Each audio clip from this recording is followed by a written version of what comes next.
Salut à toutes et à toutes. Aujourd'hui, je vais parler de l'épisode 4 de Classroom of the Elite. Alors, l'épisode, bon, 20 minutes comme d'hab à peu près. Alors, c'est vrai que, bon, j'admets que ce serait peut-être un peu long de faire une comparaison mot pour mot par rapport au light novel. Mais je trouve que sur certains points, il respecte quand même pas mal le light novel. Donc si vous n'avez pas vu l'épisode, je vous conseille de le voir. Alors au début, c'est de toute manière, tu as Karizawa et Rikita et Ayano Koji qui parlent, avec aussi Hinata, un peu le groupe des quatre, qui parle du fait que c'était déductible de savoir qui était le VIP de l'épreuve précédente, puisque par exemple il disait pour le cas de Mars, tu as l'équipe Mars, Mars c'est la quatrième planète à partir du Soleil, donc oui, puisque tu as Mercure, Vénus, Terre, Mars, et Mars donc c'est la quatrième, et donc si tu mettais par ordre le groupe des quatre, par ordre alphabétique, tu trouvais que c'était Karizawa qui était le VIP. Donc il parlait un peu de ça. Et après, surtout, ils embrayent sur la nouvelle épreuve qu'il va y avoir. Alors là, c'est une épreuve sport, où en fait, tu vas avoir deux types d'épreuves. Les épreuves sélectives et les épreuves assignées. Donc dans les épreuves sélectives, tu choisis l'épreuve que tu veux faire. Donc là, en fait, ce qu'ils décident en premier plan de faire, c'est de dire, les gens qui sont forts, qui sont bons, ils vont prendre les épreuves sur lesquelles ils sont bons, sur lesquelles ils ont des chances de gagner, pour pouvoir gagner des points, sachant que dans cette épreuve là en fait ils jouent aussi, ils sont avec la classe A, donc c'est toujours une épreuve où il y a une cohabitation entre différentes classes. Et là ce qui se passe, c'est que bon, Orikita elle dit, bien sûr elle dit il faut qu'on ait le plus de points, sachant que oui, il disait ceux qui gagnent les épreuves sélectives, ils peuvent avoir des points au niveau des partiels, quoi. Donc par exemple s'ils sont mauvais, ils pourront avoir des points et ça va les arranger. Donc elle dit de toute manière non, en fait elle dit on met les gens qui sont sûrs de gagner, on n'a pas envie de laisser une chance à quelqu'un qui peut potentiellement pas gagner, et après tout la personne devrait bosser, en fait, elle devrait pas compter sur ça. Donc bien sûr, bon, ça la rend un peu froide et arrogante ou quoi, parce qu'elle c'est un peu le cerveau de la classe, quoi, on va dire bien dans le top 5, top 3. Donc voilà, et après ce qui se passe, c'est que bon, il y a Karizawa qui dit non, il faut laisser quand même la chance à chaque personne. Et finalement, après un vote, c'est Orikita qui gagne. Donc voilà, il se passe ce qui se passe. Et voilà. Mais après, en fait, on apprend que c'est Ayano Koji qui un peu a envoyé un mail à Karizawa en lui disant ouais, il faut que tu te confrontes, il faut que tu contredises tout ce que dit Orikita. Parce qu'elle, à la base, elle était quand même d'accord avec Orikita, tu vois, sur le concept de laisser les personnes les plus compétentes choisir les épreuves sélectives. Et ouais, mais lui il dit non, on ne sait pas encore pourquoi, mais en fait ce qu'il faut savoir, c'est que dans ces épreuves là, en fait c'est pas connu les personnes qui vont y participer, puisque l'objectif c'est toi tu sais qui va jouer, mais c'est pas une liste que tu diffuses à tout le monde, quoi. L'objectif c'est parce que si tu sais qui c'est qui joue, peut-être que tu peux avoir des contre-mesures.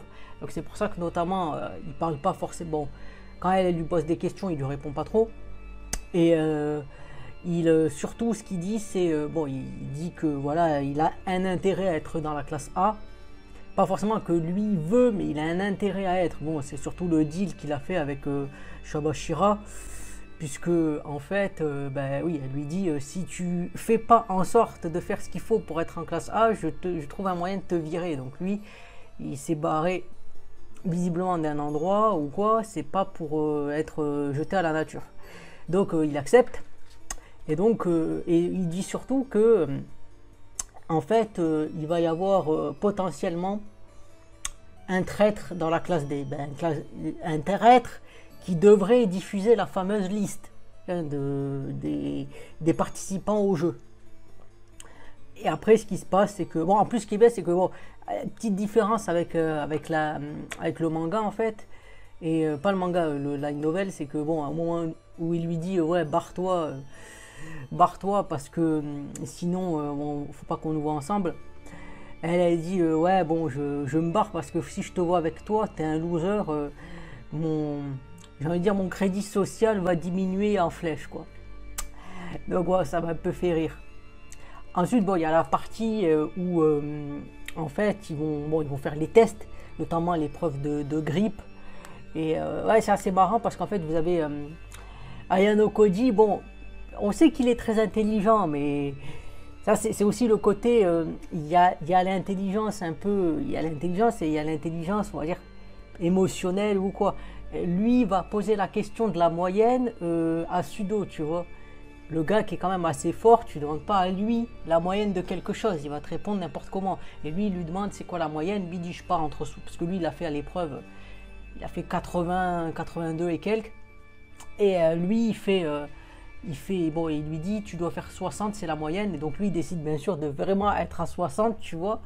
60,6. Et en fait, quand il parle à Hirata, il lui dit ouais, mais en fait, t'es assez fort, quoi. Il lui dit non, la moyenne, c'est plus 50. Et après, tu vois tous les autres sgegs là qui sont à 40 et qui en forçant, quoi, en raclant les. Ils sont à 42 et vraiment en raclant les fonds de tiroir. Donc c'est assez drôle, surtout que vraiment il y a la remarque aussi, j'aime bien parce que vraiment les remarques que fait Ayano Koji, elles sont pas toutes exactement comme dans le Nine Novel, mais pour les grandes lignes elles y sont et c'est appréciable, parce que quand même là, c'est vrai que c'est intéressant. Et après, il y a surtout la partie où tu vois à la fin qu'il y a Orikita qui un peu malmène tout le monde parce que personne n'est à son niveau, tu vois, sportif et tout ça, parce que ouais, c'est vrai qu'elle est assez bonne en sport. Et mais les autres à l'amende, elle veut pas, elle dit je veux pas, je n'accepterai aucun compromis qui réduira le temps au chronomètre. Et bon, et Ayano Koji, bon, un peu pour la remettre en place, il lui dit bon, écoute, on peut essayer de faire. Et bon, lui il commence à bien forcer, et, parce que bon, lui on sait qu'il a une endurance de malade, quoi, le gars.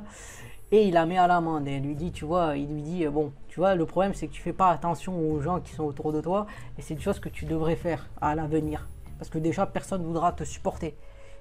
Parce qu'en fait, c'est l'épreuve, la course aux 3 jambes, ça c'est vrai que j'ai pas dit. Mais voilà. Et surtout, ce qui se passe à la fin, c'est que, alors, là, il y a une petite... Ça, c'est la différence qu'il y a avec le manga, parce que, avec l'animé, putain, avec le Nine Novel, à chaque fois je me trompe. Parce qu'en fait... elle dit pas vraiment, là il le dit clairement. Ce qu'il dit clairement, c'est, il dit clairement en fait que Kushida est la traîtresse. C'est ce qu'il dit clairement, tu vois. Alors que dans le line novel, il le dit pas vraiment comme ça. Il te fait comprendre que oui, bon, Kushida c'est une personne qu'il faut pas se mettre à dos, quoi. Ouais, puisque dans le line novel en fait. Voilà, et il dit qu'il a un autre problème à régler et que il parle de Kushida en disant que c'est pas une personne qui est sous le feu des projecteurs, mais c'est une personne qui est très appréciée. C'est surtout une personne, si tu veux, si tu dis que elle c'est la traîtresse, personne va vouloir le croire, quoi. Tu vois, c'est un peu comme dans Lessons of the Evil. Si tu dis que Asumi c'est un malade mental, ça marche pas. Parce que c'est le prof, le beau gosse, tout ça qui est apprécié par tout le monde. Et c'est pour ça que, tu vois, c'est ça. Autant ce serait un personnage qui serait détesté, ça passe. Mais comme elle est appréciée de tout le monde, ils vont se dire non, ça peut pas être elle. Mais visiblement, elle, c'est la traîtresse et c'est ce qu'il veut un peu. J'ai l'impression que tout son plan, parce que tout le plan qu'il a, c'est de débusquer la personne, parce que qui fout un peu la merde, quoi. Parce qu'il dit, voilà, il y a une personne qui va trahir et ça va être elle. Et donc, on va voir ce qui se passe. En tout cas, il y a surtout ce côté de dire, là, c'est aussi une épreuve. Parce qu'en fait, ce qu'il disait aussi à Orikita, c'est le fait que elle essaye de chercher des failles pour gagner, alors que c'est pas des failles dans ce style-là qu'il faut chercher. C'est vraiment, c'est physique, quoi. Faut gagner. Mais il fait comprendre qu'il peut y avoir d'autres choses. Mais bon, ça on le verra sûrement au prochain épisode. Donc voilà, c'était une analyse de l'épisode 4 de Classroom of the Elite. Donc j'espère que vous allez regarder l'épisode.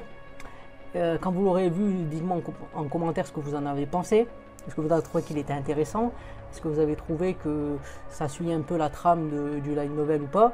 Et si vous ne le connaissez pas, en tout cas c'est sûr que si vous ne connaissez pas, ça se regarde assez facilement. Moi je regarde souvent, pour moi c'est vrai que comment c'est fait l'histoire, ça se regarde très rapidement. Et des fois là je regardais le timer, je me dis mais merde, c'est déjà à 20 minutes, quoi. Donc ça passe assez vite. Donc voilà, vraiment j'ai bien aimé l'épisode. Et on avance, voilà, on voit toujours le côté, il y a toujours le côté un peu complot, le côté arriver à un peu poser ses pions à manipuler. Et voilà, c'est ça qui est intéressant. Donc voilà, je termine là. Comme d'habitude, si vous avez aimé, n'hésitez pas à partager, commenter, liker et à vous abonner. Ça fait plaisir, ça aide à faire grandir la chaîne et ça me motive toujours plus pour faire du contenu intéressant. C'était Moedra, je vous dis salut et à plus pour une prochaine vidéo.